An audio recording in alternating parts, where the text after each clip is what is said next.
चलिए, स्वागत है आप सबका SP math with motivation class में। और आज की वीडियो में हम लोग पढ़ने वाले हैं प्रश्नावली 10.2 का 12 नंबर। क्योंकि इसका आंसर बहुत बड़ा है इसीलिए हमने क्या किया, क्वेश्चन नहीं लिखा। ठीक है, हम लोग क्वेश्चन से पढ़ लेते हैं। तो क्वेश्चन क्या है, 4 सेंटीमीटर त्रिज्या वाला एक वृत्त के परिगत एक त्रिभुज एबीसी इस प्रकार खींचा गया है कि रेखाखंड बीडी और डीसी जिनमें स्पर्श बिंदु डी द्वारा बीसी विभाजित होता है कि लंबाई क्रमशः 8 सेंटीमीटर और 6 सेंटीमीटर है। तो भुजाएं ए बी और ए सी ज्ञात कीजिए।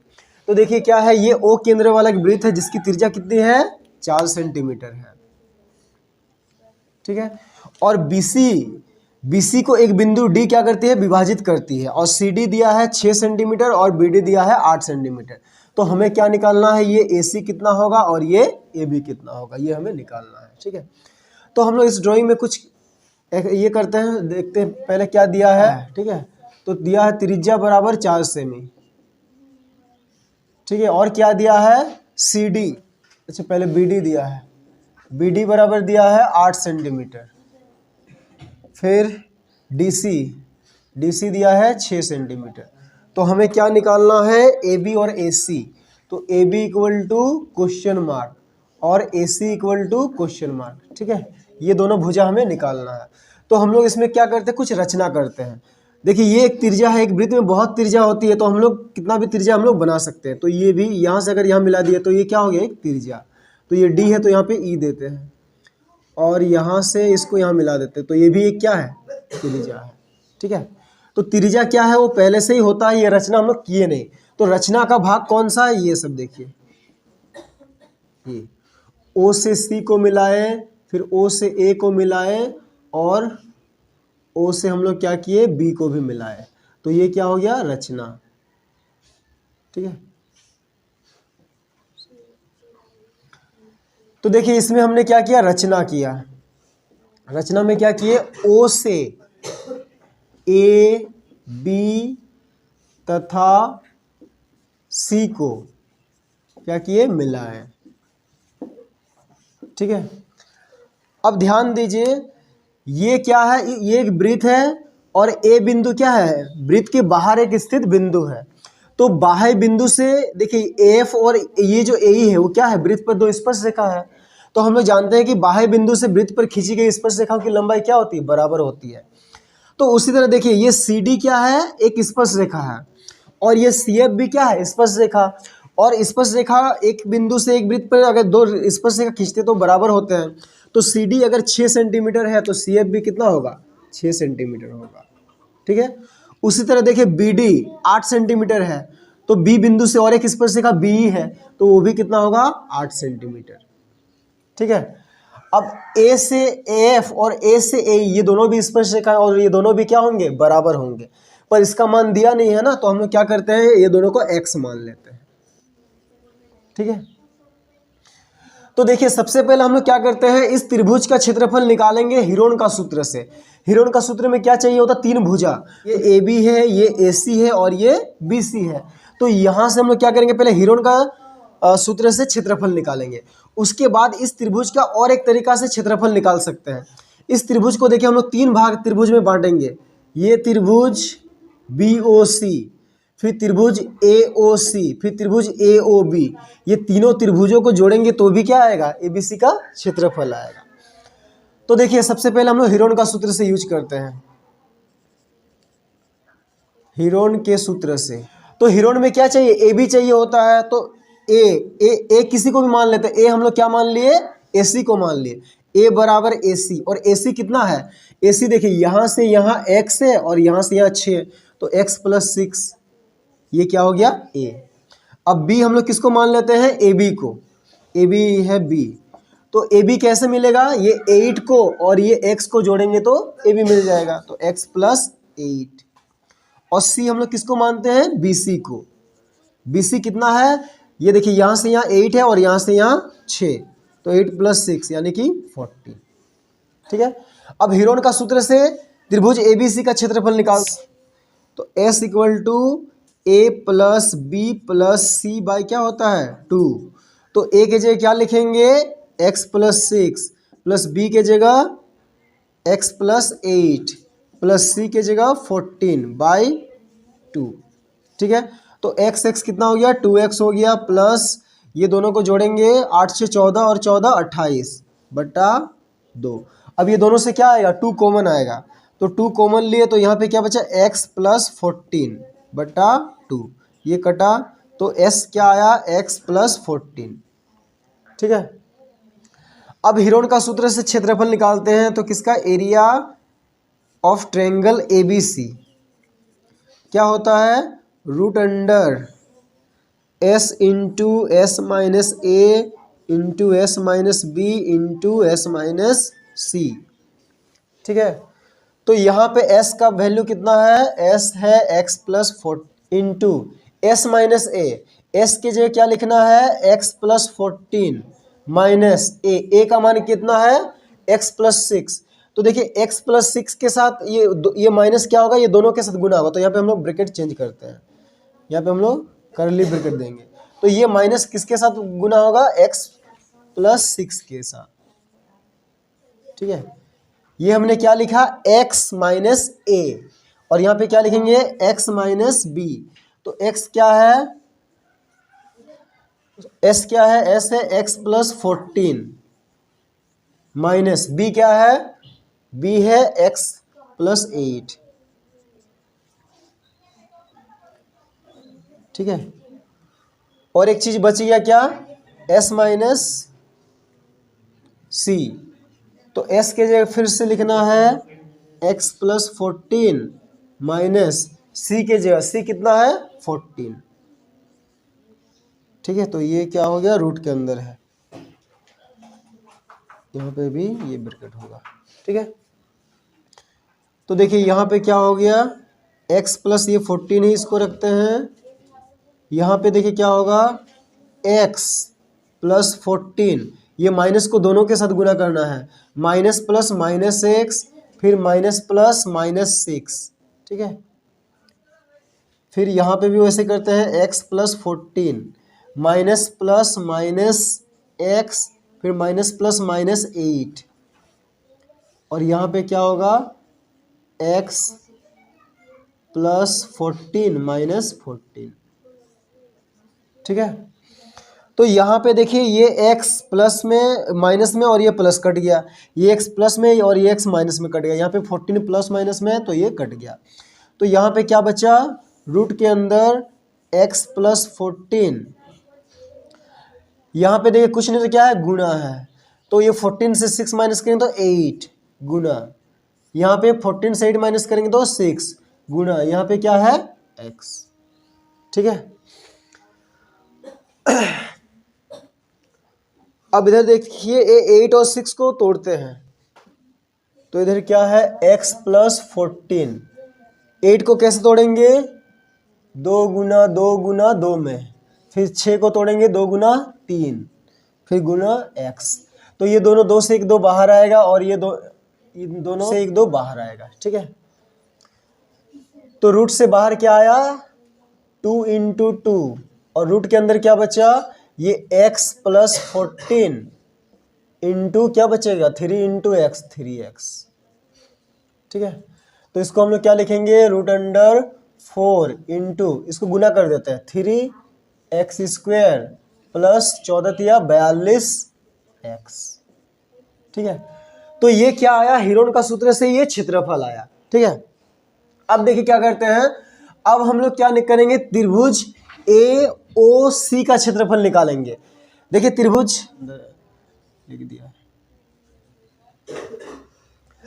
अब देखिए हम लोग क्या करेंगे त्रिभुज का क्षेत्रफल किससे निकालें, त्रिभुज AOC को ध्यान से देखिए, AOC में क्या है ये AC है आधार और ये क्या है ऊंचाई EF।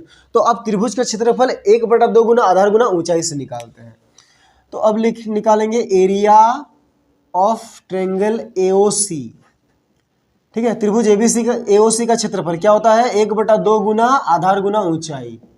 तो देखिए इसके लिए 1/2 लिखेंगे, आधार क्या है AOC के लिए आधार है AC, तो AC गुना ऊंचाई क्या है OF, तो 1/2 लिखेंगे गुना AC के जगह क्या लिखेंगे AC कितना है AC है x प्लस 6 इंटू ओ एफ कितना है, ओ एफ क्या है, वृत्त की त्रिज्या है यानी कि 4। तो ये 2 एकम 2, 2 दूनी 4, ये कट गया। तो एरिया ए ओ सी कितना आया, देखिए 2 इंटू एक्स प्लस 6 यानी कि 2x प्लस 12 आया। ठीक है, अब इसी तरह क्या करना है, एरिया ऑफ ट्रायंगल किसका निकालेंगे, अब देखिए बी ओ सी बराबर 1/2 गुना, इसके लिए आधार क्या है, देखिए बी ओ सी के लिए आधार क्या है, बी सी, और बी सी कितना है 14, तो यहाँ पे 14 लिखते हैं, गुना ऊंचाई क्या है, ऊंचाई है ओडी, ओडी कितना है 4, तो यहाँ पे 4, तो 2 एकम 2, 2 से 14 दूनी 28। ठीक है, एरिया बी ओ सी आ गया। अब क्या निकालेंगे, अब निकालेंगे एरिया ए ओ बी, तो एरिया ए ओ बी 1/2 गुना ए ओ बी के लिए आधार क्या है, ए बी, तो ए बी कितना है x प्लस 8 इंटू ऊंचाई क्या है, ऊंचाई है ओई, ओई कितना है 4। ठीक है, तो ये 2 एकम 2, 2 दूनी 4, तो ये कितना हो गया 2x प्लस 16। ठीक है, अब देखिए क्या है, हीरोन का सूत्र से जो हमने ए बी सी का क्षेत्रफल निकाला है, ठीक है, वो और ये तीनों त्रिभुज का क्षेत्रफल को जोड़ेंगे तो दोनों का मान क्या आएगा, बराबर ही आएगा। ठीक है, तो अब लिखेंगे area of triangle A B C, त्रिभुज ए बी सी का क्षेत्रफल को हम लोग क्या लिख सकते हैं, area of triangle A O C plus त्रिभुज बी ओ सी का क्षेत्रफल प्लस त्रिभुज ए ओ बी का क्षेत्रफल। ठीक है, इन तीनों का क्षेत्रफलों को जोड़ने पर भी क्या आएगा, एबीसी का ही क्षेत्रफल आएगा, और एबीसी का क्षेत्रफल हमने कितना निकाला है, देखिए एबीसी का क्षेत्रफल हीरोन के सूत्र से हमने ये निकाला है 4√3x² plus 42x equal to AOC का क्षेत्रफल कितना आया है, एओसी का क्षेत्रफल आया है 2x प्लस 12 प्लस बीओसी का क्षेत्रफल कितना आया है 28 प्लस एओबी का कितना आया है 2x प्लस 6। ठीक है, तो इधर देखिए, इधर क्या होगा 4√3x² प्लस 4x बराबर, अब देखिए x वाला को जोड़ते हैं 2x और 2x 4x प्लस ये जोड़ते हैं 8 2 10 10 6 16 हाथ में 3 4 और 1 5। ठीक है, अब ये दोनों से क्या है 4 कॉमन आएगा, तो इधर 4√3x² प्लस बराबर ये दोनों से 4 कॉमन लेते हैं तो यहाँ पे x बचेगा और यहाँ पे 54। अब ये दोनों के साथ ये जो 4 है वो किस में है, गुना में है, इधर आए तो भागा में, तो इधर लिखेंगे 4√3x² बराबर इधर क्या बचेगा x प्लस 14 और ये 4 किस में गुना में, इधर आएगा तो भागा में, तो ये 4 4 कट गया। ठीक है, तो क्या बचा √3x² 2x equal to x plus 14।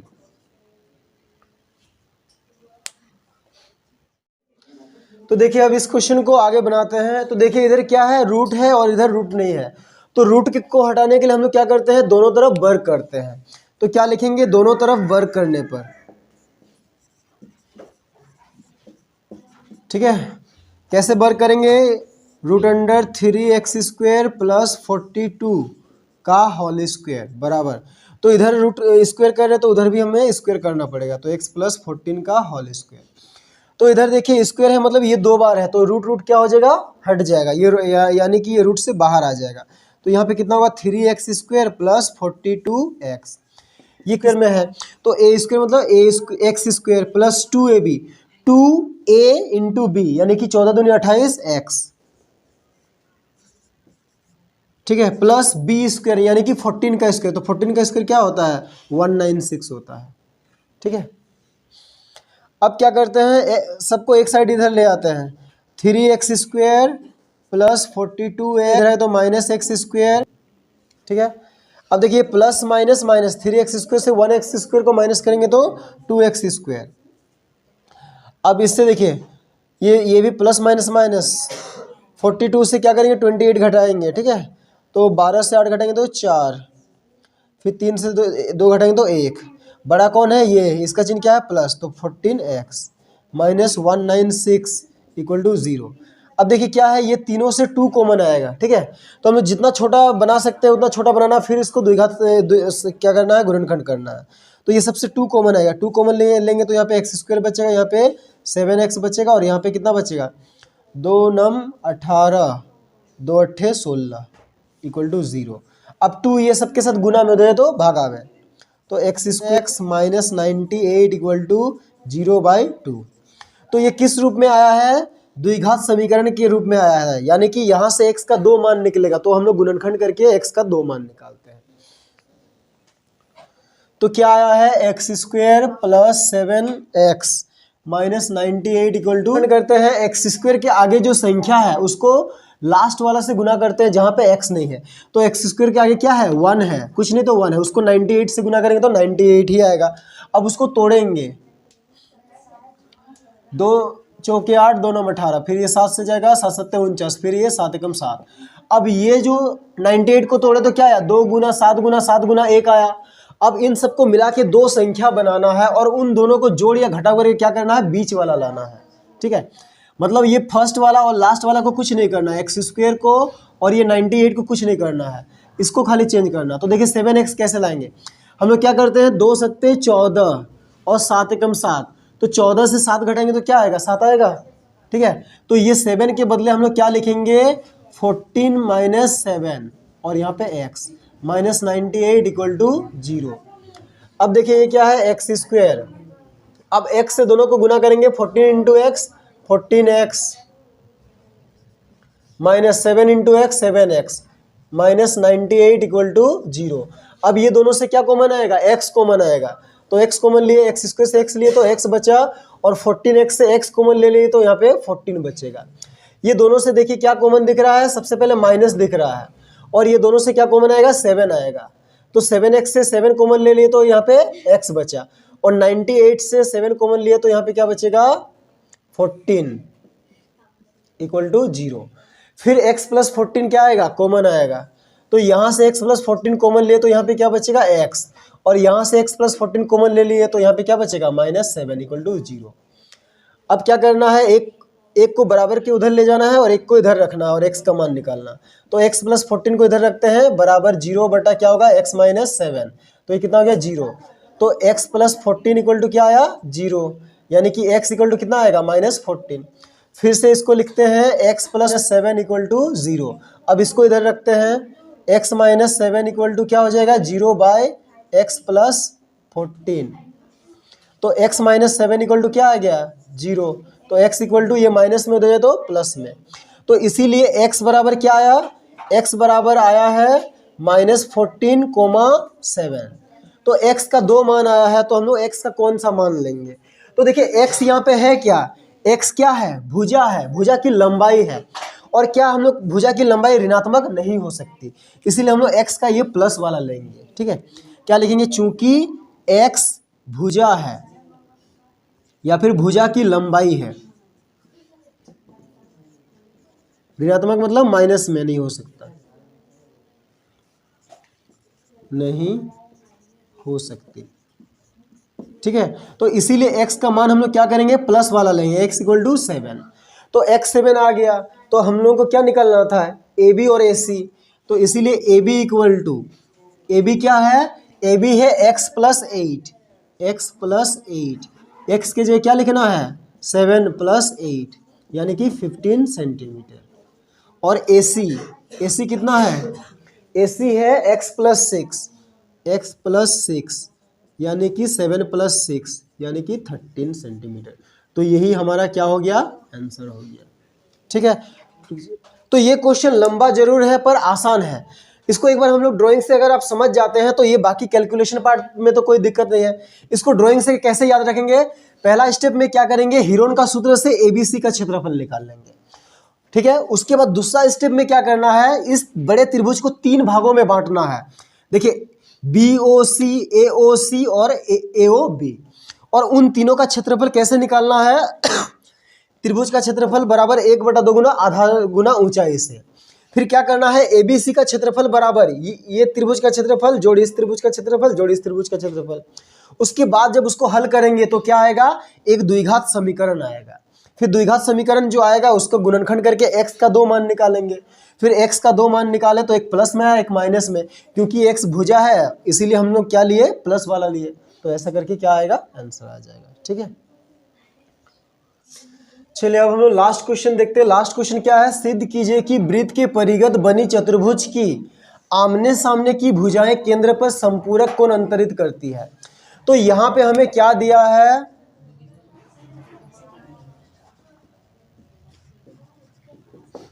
दिया है O केंद्र वाला एक वृत्त है। ठीक है,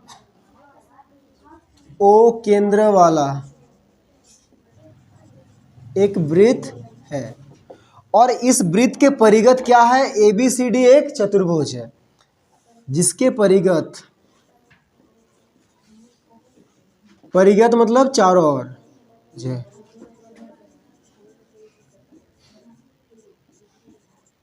ठीक है, और क्या दिया है? भुजा AB पर स्पर्श बिंदु P है, BC पर स्पर्श बिंदु Q है। फिर लिखते हैं AB, BC, CD तथा स्पर्श बिंदु क्या क्या है? क्रमशः PQR तथा S है। ठीक है, तो हमें क्या सिद्ध करना है? क्वेश्चन कह रहा है कि आमने सामने की भुजाएं केंद्र पर संपूरक बनाती है।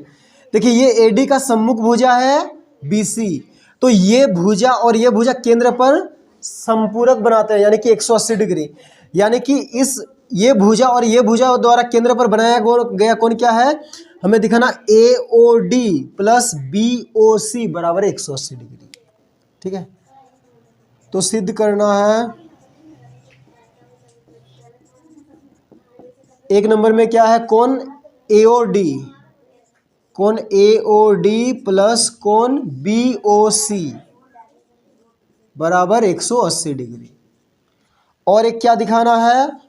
और देखिए ये CD का सम्मुख भुजा AB, तो इन दोनों भुजाओं द्वारा केंद्र पर बना कोण क्या है? AOB बराबर भी क्या दिखाना है? 180 डिग्री दिखाना। ठीक है, तो हम लोग यहाँ पे रचना करते हैं। क्या करते हैं? O से P Q R और S को मिला दिए। ठीक है, तो ये स्पर्श बिंदु है और ये त्रिज्या है, तो उस पर क्या होती है? लंब होती है, यहाँ पे 90 डिग्री। और जब हम लोग यहाँ पे मिलाए तो हमें कुछ कोण प्राप्त हुए। ठीक है, तो हम लोग मान लेते हैं कि ये कोण क्या है? 1 है, ये कोण इसका 2 है नाम है, ये कोण 3 है, ये कोण 4 है, ये कोण 5 है, ये 6, ये कोण 7 और ये कोण कितना है? 8 है। तो रचना में हमने क्या किया? O से P Q R तथा S को मिलाया।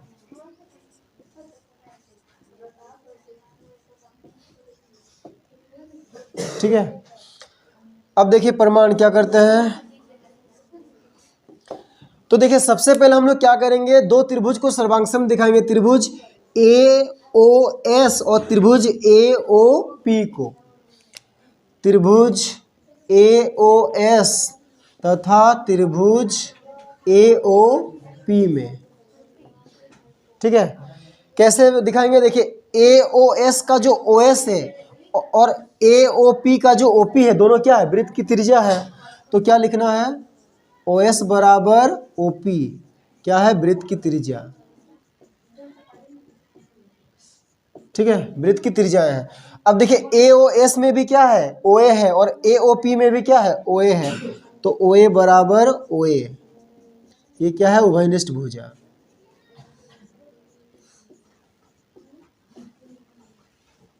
और एक चीज क्या दिखाएंगे? देखिए AOS में ये कोण क्या है? 90 डिग्री और ये भी क्या है? 90 डिग्री। तो कोण OSA इक्वल टू कोण क्या होगा ओ पी ए, दोनों क्या हो गया 90 डिग्री। तो हमने 90 डिग्री दिखाया, क्या ये आरएचएस से हो सकता है? तो देखिए कोण यहाँ पे बना है, यानी कि ये आधार ये लंब है और ये कर्ण, तो हमने कर्ण को भी बराबर दिखाया है। तो इसीलिए क्या लिखेंगे, त्रिभुज ए ओ एस सर्वांगसम त्रिभुज ए ओ पी, किससे? आरएचएस नियम से।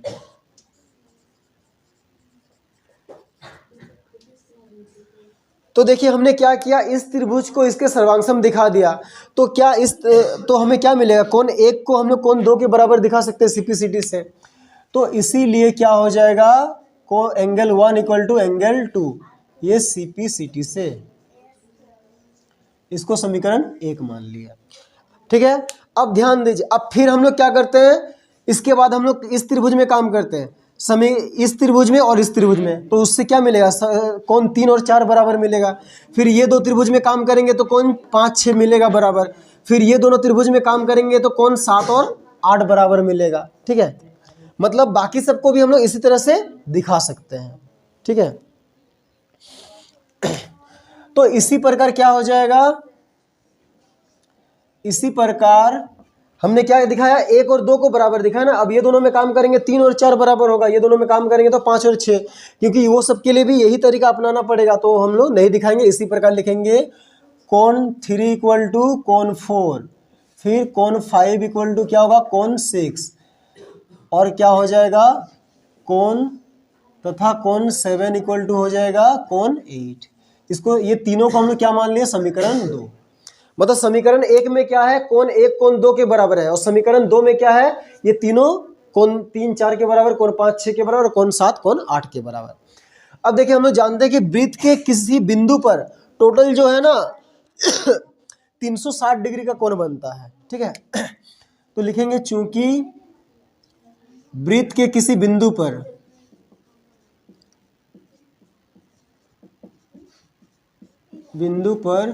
कुल 360 डिग्री का कोण बनता है।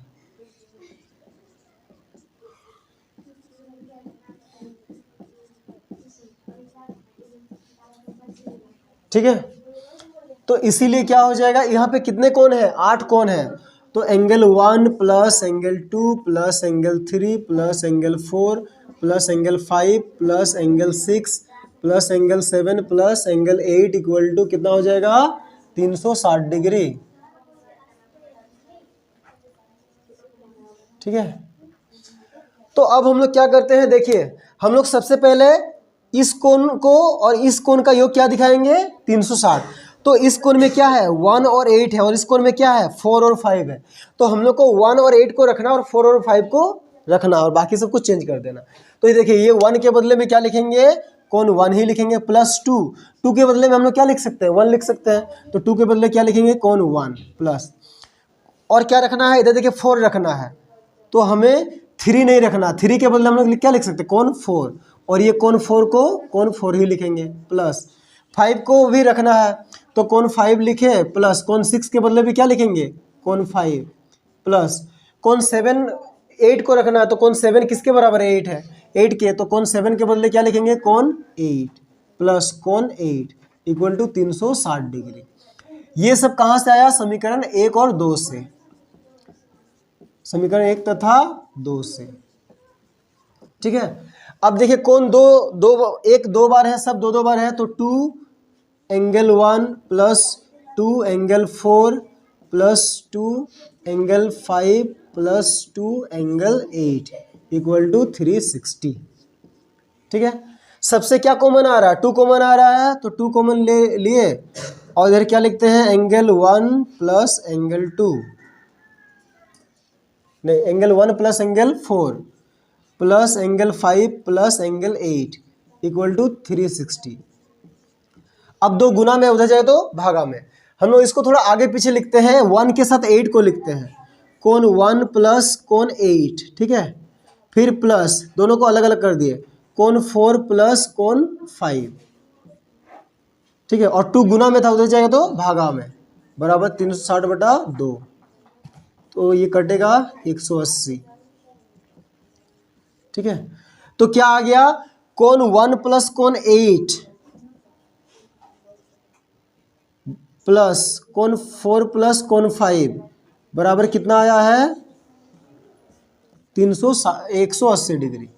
अब ध्यान से देखिए, कोण 1 और कोण 8 को जोड़ेंगे तो क्या मिलेगा, कोण 1 प्लस कोण 8 उसको जोड़ेंगे तो क्या मिलेगा, AOD मिल रहा है। तो क्या लिखे, कोण AOD प्लस कोण 4 और 5 को जोड़ेंगे तो क्या मिलेगा, देखिए 4 है और ये 5 है, 4 और 5 को जोड़ने से क्या मिल रहा है, BOC। तो कोण BOC बराबर कितना हो गया 180 डिग्री। तो ये एक क्या हो गया, प्रूव्ड हो गया। ठीक है, एक नंबर क्या हो गया, प्रूव हो गया। तो इसी प्रकार हम लोग क्या है, जो दूसरा है उसको भी प्रूव कर सकते हैं। ठीक है, एक नंबर प्रूव हो गया ना। अब इसी प्रकार हम लोग क्या करते हैं, फिर से यही लिखते हैं। अब यहाँ पे हमने क्या किया था, कोण 1 को 4 को 5 को और 8 को रखा था। तो उस समय हम लोग क्या करते, 2 3 को रखते और 6 7 को रखते। तो क्या होता है, 2 3 को अगर रखते और उधर 6 7 को रखते तो ये कोण और ये कोण बराबर आ जाता। तो वो भी इसी तरीके से आता। तो क्या लिखेंगे, इसी प्रकार क्या हो जाएगा, कोण जो AOB है, कोण AOB वो भी प्लस कोण COD, ये दोनों का योग भी कितना हो जाएगा 180 डिग्री यानी समपूरक। तो ये भी क्या हो गया, प्रूव्ड। ठीक है, तो बस इतना ही है, आसान है। ठीक है, थोड़ा सा बड़ा है।